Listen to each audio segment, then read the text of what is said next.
আজকে চলে এসেছি এক নার্সারিতে এসে দেখতে পাচ্ছি এখানে একেবারে একটা ছোট গাছ থেকে কত সুন্দর আম। দেখুন, অসাধারণ আম, এত বড় বড় আম।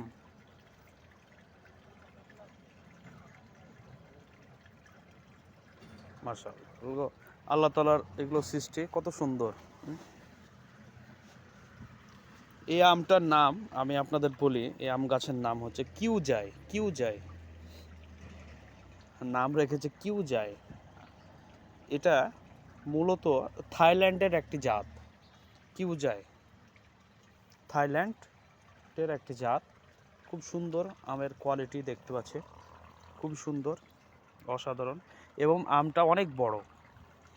এত ছোট একটা গাছ থেকে এত বড় বড় আম ধরা আসলেই আল্লাহ তাআলার নিদর্শন, খুব সুন্দর, আলহামদুলিল্লাহ। আরেকটা আমের গাছের কাছে নিয়ে আসছি আপনাদের। এই যে দেখুন, এগুলো এতটা অসাধারণ আম, ভাষায় প্রকাশ করতে পারছি না। সুবহানাল্লাহ, সুবহানাল্লাহ। এই আমটার নাম হচ্ছে সূর্য ডিম। কি নাম? সূর্য ডিম। আমের নামও রেখেছে জটিল নাম। আমটার নাম হচ্ছে সূর্য ডিম আম। এটা মূলত ভিয়েতনামের একটা জাত। আপনারা এই আম গাছের চারাগুলো আপনাদের বাড়ির সামনে যে আপনাদের ফাঁকা জায়গাগুলো আছে এগুলোতেও লাগাতে পারেন, কিংবা অন্য কোনো ফাঁকা জায়গা আপনারা রোপণ করতে পারেন ইনশাআল্লাহ। খুবই সুন্দর এবং অসাধারণ এবং নান্দনিক। এতটা সুন্দর লাগছে যে আমগুলো দেখে, বাস্তবে দেখা যায় এতটা ফিলিংস, এতটা মজাদার যে আপনাদের ভাষায় প্রকাশ করতে পারবো না ইনশাআল্লাহ। আপনারা দেখুন আমটা ক্যামেরাতে দেখতে একরকম লাগছে হয়তোবা, কিন্তু আমি বাস্তবে এতটা ভালো লাগছে। এবং আমটা ছোঁয়ার ফলে, বাস্তবে আমটা ছুঁইতেছি তখন খুবই ভালো লাগছে আমার। এই আমটার নাম হচ্ছে সূর্য ডিম আম এবং এটা হচ্ছে ভিয়েতনামের একটা জাত।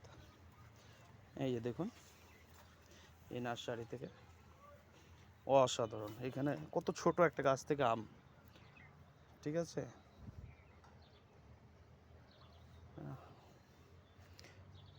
যারা, এটা একটা নার্সারি।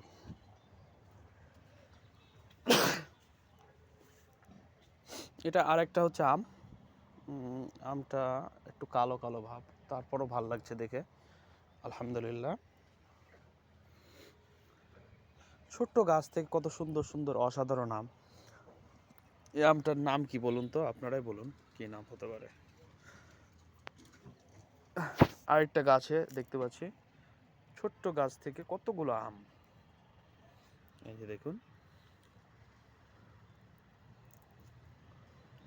অসাধারণ। আমের এই মৌসুমে আম খাওয়ার মজাই আলাদা।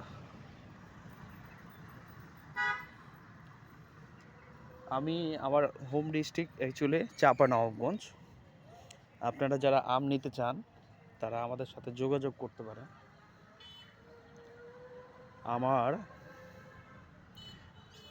ফেসবুক পেজে আমার ইমেল অ্যাড্রেস আছে, ওই ইমেল অ্যাড্রেসে যোগাযোগ করতে পারেন আম নিতে চাইলে। চাঁপানবাবগঞ্জের অনেক সুন্দর এবং অসাধারণ আম পাওয়া যাবে।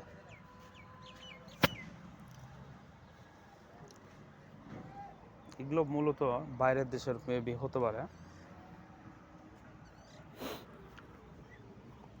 আসলে দেখা যাচ্ছে যে বাগান জিনিসটা অনেক ইম্পর্টেন্ট একটা বিষয়।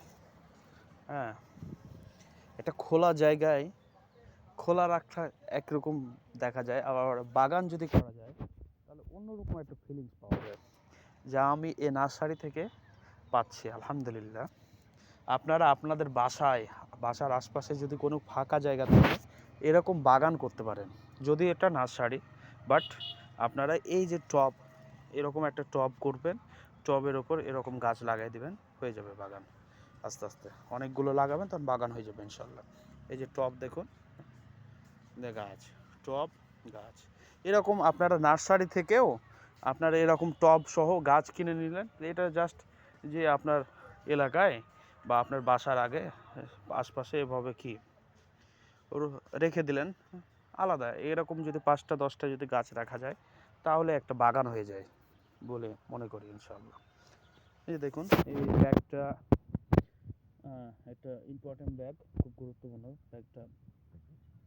আসলে না, গাছ লাগানোরই ব্যাগ মনে হচ্ছে।